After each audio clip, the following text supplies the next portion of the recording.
want to talk to you today about living under an open heaven.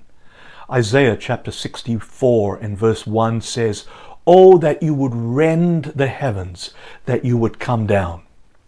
The church was meant to be a company of people that lived under an open heaven. This does not mean that their lives would be free from trouble, but in those difficult times, they would know the reality of His will being done on earth as it is in heaven.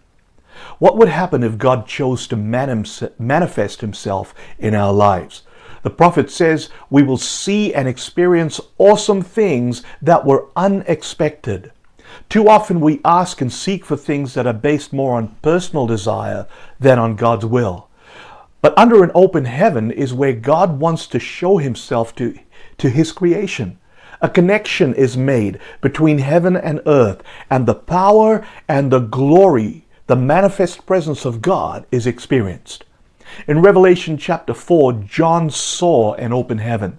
In this vision, he experienced the magnificence of the Lord and was given an insight to an experience of praise and worship surrounding God's throne.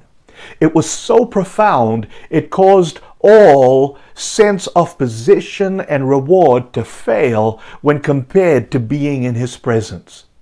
Under an open heaven, the glory of God is on display, and we can't help but bow ourselves down in worship before Him.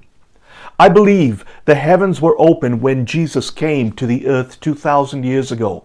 The early church saw, experienced, and lived under this open heaven. This and the supernatural manifestations it brings is the birthright of the church. We need to make the choice to be obedient to His word and pray and function accordingly and live under an open heaven.